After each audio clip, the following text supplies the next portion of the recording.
Madame, Monsieur, bonsoir. Très heureuse de vous retrouver. Voici les titres de l'actualité de ce mercredi 17 décembre.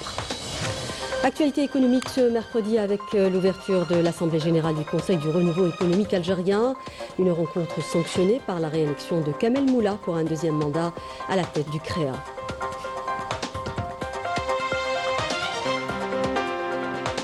On fera immersion dans l'un des fleurons de l'industrie nationale à Mascara, une usine spécialisée dans la production de ciment et de clinker, 100% algérien d'excellente qualité, destiné notamment à l'export.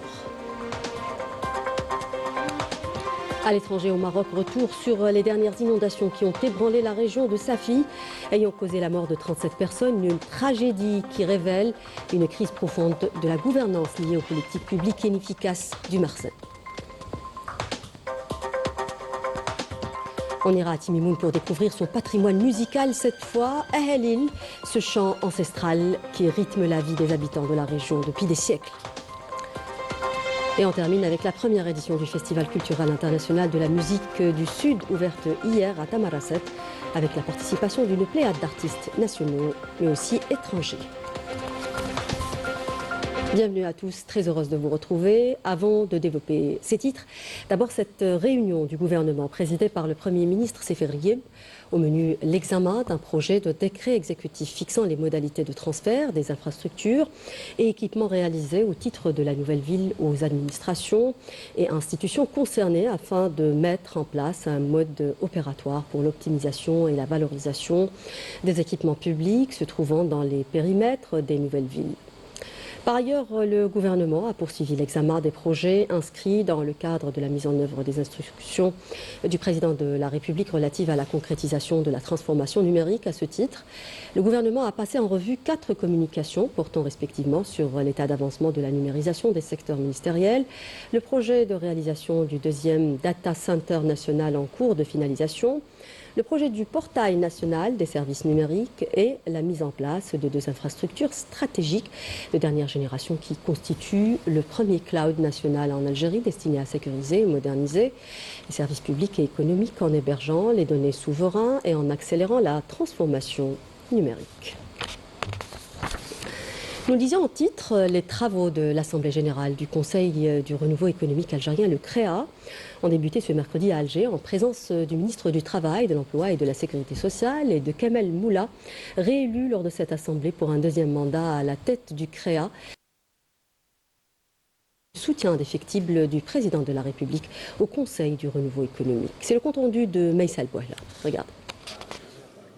Kamel Moula, réélu à l'unanimité, président du Conseil du renouveau économique algérien pour un deuxième mandat. Il incarne une nouvelle génération d'entrepreneurs algériens, chefs d'entreprise à la tête d'un groupe industriel national qu'il a développé autour de la production locale, de l'innovation et de la recherche. Il est porteur d'une vision assumée, produire en Algérie et créer de la valeur sur le territoire national. Durant son premier mandat, Moula a fait de l'investissement productif une priorité. Simplification des procédures, amélioration du climat des affaires, accompagnement des porteurs de projets avec une ouverture sur les marchés africains, autant de dossiers au cœur de son action. Je tiens avant toute chose à adresser mes plus sincères remerciements et ma profonde reconnaissance à l'ensemble des opérateurs économiques pour la confiance renouvelée qu'ils m'ont accordée. De nombreux acquis ont été réalisés au cours du premier mandat. Ce nouveau mandat nous permettra de consolider ces réalisations, de finaliser les projets encore en cours et de lancer de nouvelles initiatives dans le cadre d'une vision fondée sur le développement, le dialogue et l'obtention de résultats concrets au bénéfice de tous. Je m'adresse à toutes et à tous, femmes et hommes, pour rappeler que le CREA ne se résume ni à son président ni aux membres de son bureau exécutif, mais qu'il appartient à l'ensemble de ses adhérents. À ce titre, j'invite chacun à faire preuve d'esprit d'initiative et à s'impliquer activement, car notre réussite ne peut être atteinte que par la conjugaison des efforts et le travail collectif.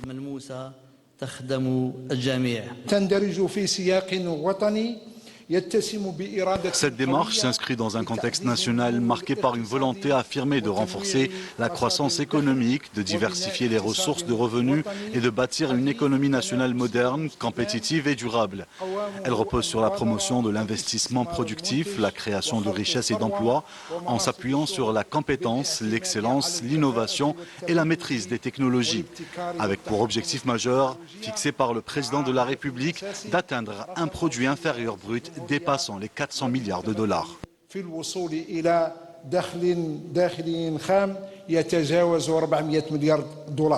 La réélection de Kamel Moula traduit une volonté de continuité, mais aussi une confiance renouvelée des acteurs économiques dans sa capacité à faire du CREA un levier de croissance, d'emploi et de compétitivité. Car aujourd'hui, le défi est clair, transformer les orientations économiques en résultats concrets sur le terrain.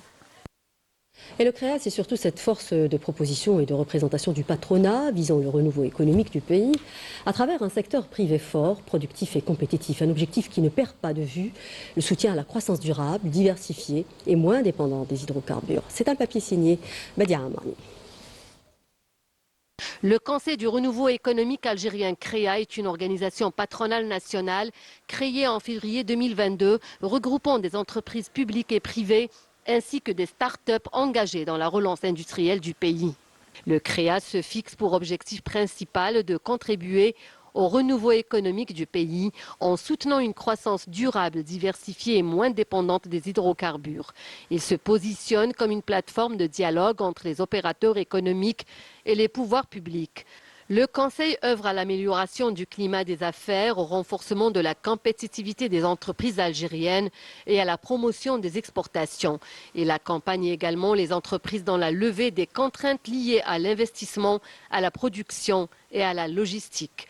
Le Conseil du renouveau économique accorde une place importante à l'entrepreneuriat et à l'innovation à travers l'organisation de forums, de journées thématiques et de rencontres professionnelles. Il encourage la création de nouvelles entreprises et soutient les porteurs de projets, en particulier les jeunes entrepreneurs. Le CREA s'ouvre aussi sur la communauté algérienne établie à l'étranger qu'il veut mettre à contribution pour le développement de l'Algérie. Sur le plan international, le Conseil multiplie les missions économiques et les partenariats avec des acteurs étrangers dans l'objectif de renforcer la coopération, attirer l'investissement et ouvrir de nouveaux marchés aux produits algériens. La diversité des secteurs industriels représentés au sein du CREA permet d'avoir une véritable connaissance du secteur économique.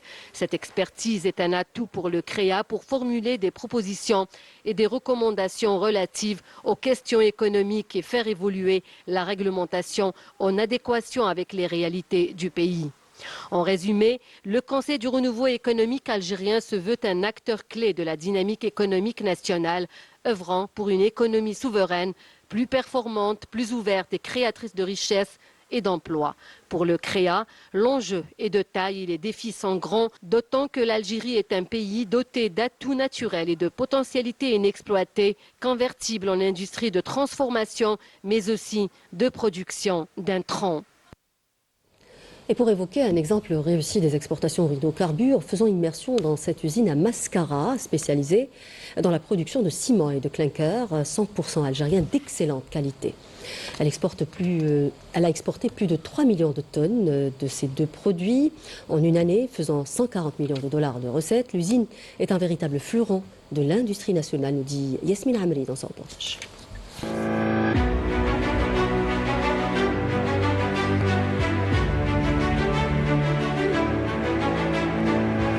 À Mascara, l'usine Holcim El Jazaïr transforme la pierre brute en un ciment et du clinker 100% algérien et d'une qualité reconnue au niveau national, mais aussi bien au-delà des frontières.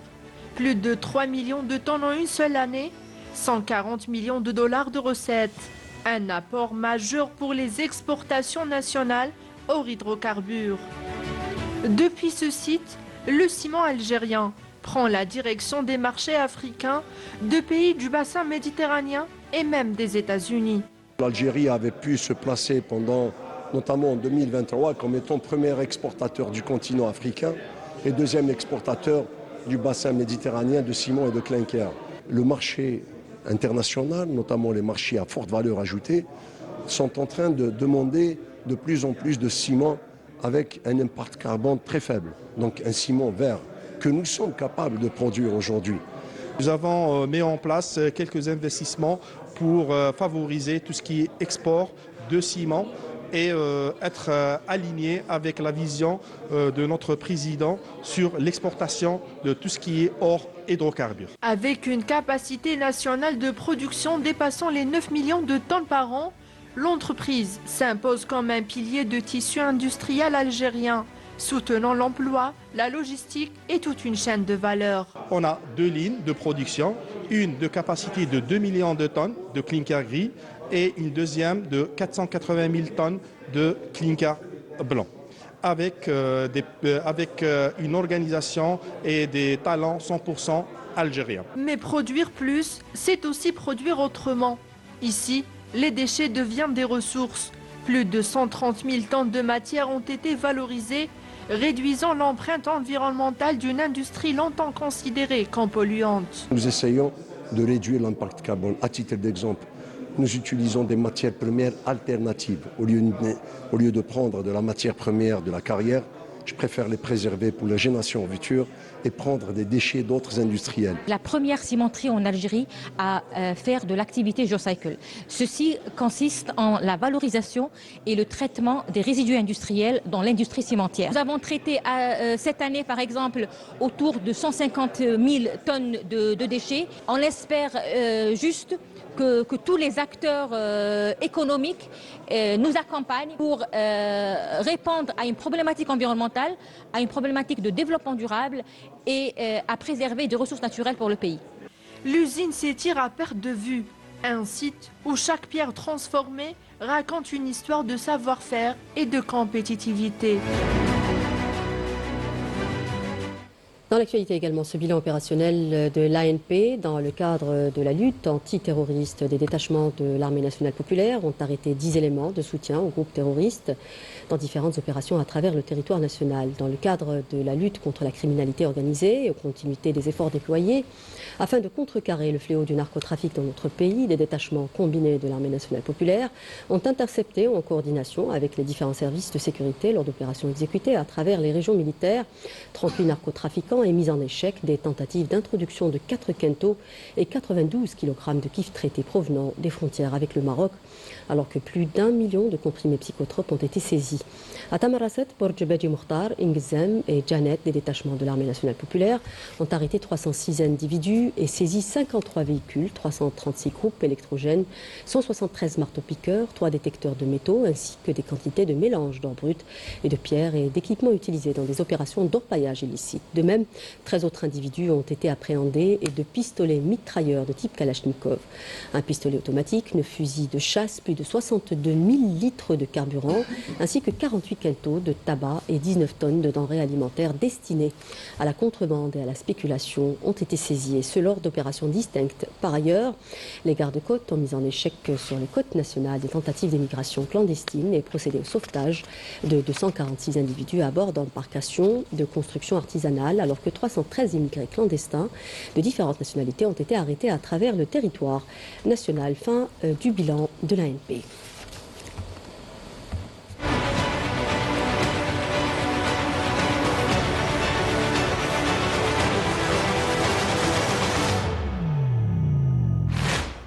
À l'étranger, au Maroc, les tensions sociales s'intensifient, reflet d'une crise profonde liée aux choix et politiques publiques inefficaces qui creusent le fossé entre gouvernement et population. Les dernières inondations qui ont ébranlé la région de Safi, ayant causé la mort de 37 personnes, ont exacerbé cette situation en révélant une crise profonde de la gouvernance, nous dit Amir Al-Sefta dans ce papier.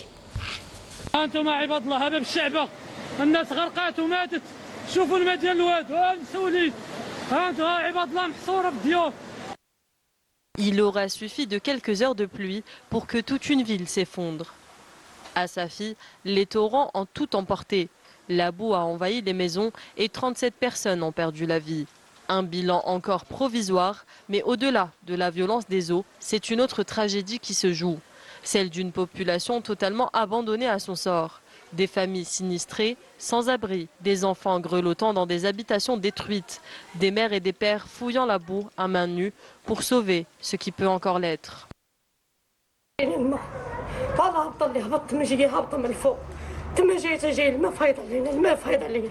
عندي 6 وليدات ما لغسناش ما شفناش دقيقه السكرات هاي كل شيء مشى لنا كل شيء مشى لنا خسائر كبيره كاينه هنا راه جيتوا تشوفوا الناس ديال مالين الذهب راه مشاو مالين ما بقى عندهم حتى شي حاجه ودخلوا حتى الناس اللصوص اللي داو لهم داكشي ديالهم الناس مالين الحويجات المهم خسائر كثيره بزاف. اجي نشوفوا هاد لامورغ. Venez voir la morgue, elle est dans un état lamentable, insalubre, tout est sale. Nous remettons notre sort entre les mains de Dieu. Où est le ministère de l'Intérieur? Où sont les autorités? Qu'ils viennent mener une enquête qu'ils voient par eux-mêmes. Il y a des témoins de ce qui s'est passé. Le Maroc devrait décréter un deuil national pour ces martyrs. Il y a beaucoup plus de morts que ce qui est déclaré. Ici, la détresse est immédiate, mais l'aide ne vient toujours pas. Pendant que les citoyens luttent pour survivre, les autorités brillent par leur absence. Des partis politiques et des associations dénoncent une crise profonde de la gouvernance du Marzen, marquée par la négligence, le manque de prévention et une mauvaise gestion des fonds publics. Ils pointent l'état dégradé des réseaux d'assainissement et la fragilité des infrastructures. Ils accusent les autorités de privilégier des projets jugés non prioritaires au détriment de la sécurité des citoyens. Les pluies ont donc mis à nu des années de négligence. Sous la pression de l'opinion publique, le procureur général de Safi a annoncé l'ouverture d'une enquête. Pendant ce temps, les habitants continuent de faire face à la perte de proches, de logements et de moyens de subsistance. Au Proche-Orient, plusieurs Palestiniens ont été blessés, dont un grièvement ce mercredi dans une frappe de l'armée sioniste dans le centre-ville de Raza, en violation continue du cessez-le-feu en vigueur. Selon l'agence de presse Wafa, des drones des forces sionistes ont ciblé un groupe de civils et un véhicule civil dans le centre-ville. Cela intervient au moment où l'Office de secours et des travaux des Nations Unies pour les réfugiés de Palestine, l'UNRWA, a renouvelé son appel à l'entrée immédiate de l'aide dans la bande de Raza face à l'aggravation des conséquences des conditions météorologiques extrêmes. L'agence onusienne a déclaré que les intempéries aggravaient encore les conditions de vie déjà désastreuses de milliers de personnes abritées sous des tentes ou dans des maisons endommagées. Retour chez nous, la télévision publique est en deuil ce mercredi. Le réalisateur à la télévision algérienne, Abdelmajid Slemna, est décédé à l'âge de 69 ans des suites d'une longue maladie. Le défunt était, rappelons-le, connu pour son grand dévouement professionnel et ses œuvres télévisées à caractère historique, dont l'émission Ad-Dakira, la mémoire, ainsi que plusieurs autres productions télévisées consacrées aux principales haltes de l'histoire algérienne, notamment la glorieuse révolution de libération. Et ces éminents acteurs, le défunt a été inhumé ce mercredi après la prière d'Al-Asr au cimetière de Sidi Abdallah à Alger. Football, la sélection nationale poursuit sa préparation au centre technique national de Sidi Moussa en vue de la Coupe d'Afrique des Nations. Les partenaires de Bounedjah se sont entraînés cette fin d'après-midi dans une atmosphère sereine et studieuse. Les protégés de Petkovic débuteront le tournoi mercredi prochain contre le Soudan à 16h avec l'objectif d'aller le plus loin possible dans cette CAN. Je vous invite à écouter les déclarations de quelques joueurs en zone mixte. On se prépare comme il se doit, en salle, sur le terrain, on y met tous le meilleur de nous-mêmes. Et puis Inch'Allah, on sera prêt au jour du match. Et puis voilà, il y a de très bonnes relations entre nous, entre le staff, entre les joueurs. Donc Inch'Allah que ça va bien se passer. On continue à travailler pour essayer de travailler le plus possible avant de commencer cette compétition. On a hâte que tous ici, même ceux qui ils ont fait plusieurs CAN, on est tous impatients. On espère que ça va bien se passer, Inch'Allah, et comme j'ai dit, on travaille pour et on a hâte que ça commence. Alhamdoulilah, on est content déjà de tous se retrouver et tout le monde est en forme, donc ouais, pour l'instant ça se passe bien.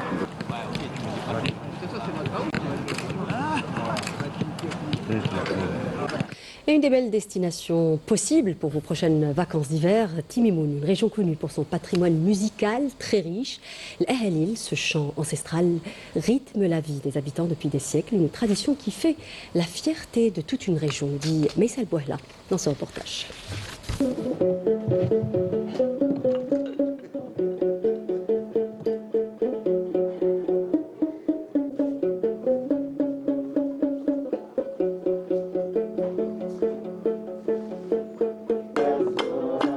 Dans les nuits du Gourara, quand le désert se tait, des voix s'élèvent en cercle pour raconter une histoire ancienne. Ahlil, chant ancestral du Sahara algérien et patrimoine immatériel de l'humanité, continue de faire battre le cœur des oasis. Inscrit en 2005 sur la liste représentative du patrimoine culturel immatériel de l'humanité par l'UNESCO, Ahlil est bien plus qu'une musique, c'est l'âme d'une communauté qui continue de faire vivre l'art du Gourara.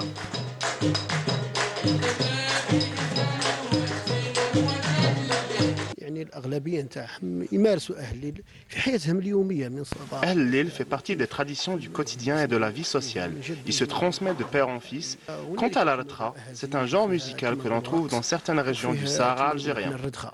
الردخة يعني وهي طابع يعني كما نقولوا تجي في وسط أهل الليل كاين بلايص فيها الردخة ما تجيش الردخة لهاك.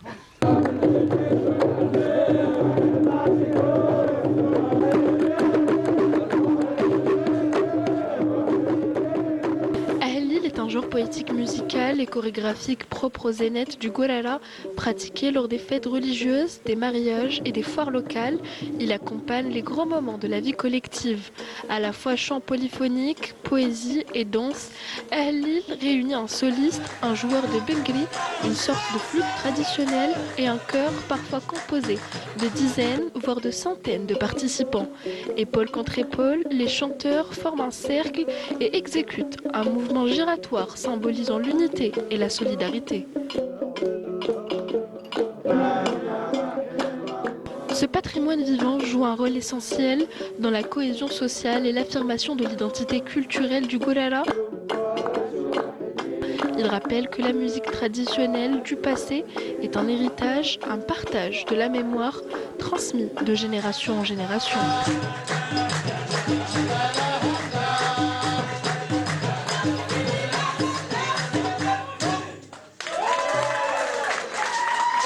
Et musique toujours avec la première édition du Festival culturel international de la musique du Sud, ouverte hier à Tamarasset, avec la participation d'une pléiade d'artistes nationaux et étrangers. La cérémonie d'ouverture de cette manifestation s'est déroulée dans une ambiance festive qui a ravi le public présent, nous dit Anis Chir dans ce reportage. Quand le blues et le jazz fusionnent avec le tergui, au cœur du Hogar, Tamnarast a vibré au rythme de la première édition du Festival international de la musique du Sud. Plusieurs groupes nationaux et internationaux sont prévus au programme, notamment des grands noms comme Tiku Bawin, Jam et Ilday. Un événement culturel unique, dédié à la richesse, à la diversité, la modernité et la profondeur des traditions musicales du Sud algérien. La création du Festival international de musique du Sud, elle a pour objectif d'investir sur le potentiel musical et traditionnel dans la région de Tamarasset. Et initier ce festival, c'est faire une destination culturelle par excellence pour tous les voix de la musique, de la chanson du monde entier. La soirée d'inauguration a mis à l'honneur des expressions culturelles uniques et profondément enracinées. L'une des plus marquantes, l'imzad, instrument emblématique exclusivement réservé aux femmes, accompagné de poésie déclamée en langue tergui par un homme. Le festival, dans les éditions prochaines, Inch'Allah, réunira le tourisme, l'économie et la culture et l'art de cette région du Grand Sud. Le public a pu apprécier les chants féminins et danses traditionnelles comme l'Iswat, ainsi que la danse guerrière et fraternelle Takouba. Des hommes touaregs en habits traditionnels brandissant leurs épées au rythme d'une musique traditionnelle avec une touche de blues. Ont illustré la dimension universelle des cultures du Sud à travers le langage universel de la musique et du chant, qui tisse des liens et des ponts entre les peuples du Sud. C'est les Suds par rapport au pays, à tous les pays du Sud, le Sud global, et par rapport à tous les peuples, par rapport à toutes les sociétés. La seule langue, le seul langage qui leur reste pour communiquer, et c'est le seul, c'est l'unique, hein, c'est la musique. Sur l'esplanade aménagée pour l'occasion, la musique a ensuite pris une dimension contemporaine. Des groupes mêlant tradition saharienne, blues et jazz, à l'image de Tiku Bawin, ont offert un spectacle salué par le public, en apportant une dimension humaine avec l'hommage rendu par Noura Gnawa à Hassan al-Bashariya, véritable icône de la musique algérienne. Avec cette première édition, le Festival international de la musique du Sud pose les bases d'un rendez-vous appelé à grandir au service du rayonnement culturel et de la transmission d'un riche héritage, plusieurs fois millénaire, tourné vers l'avenir. Et avec de la belle musique du Sud, nous arrivons au terme de ce journal. Merci de l'avoir suivi au nom de la rédaction qui l'a préparé. L'info continue sur Canal Algérie. Prochain point de l'information à 20h en langue nationale. Je vous souhaite une excellente suite des programmes sur notre chaîne. Je vous retrouverai dimanche prochain. Au revoir.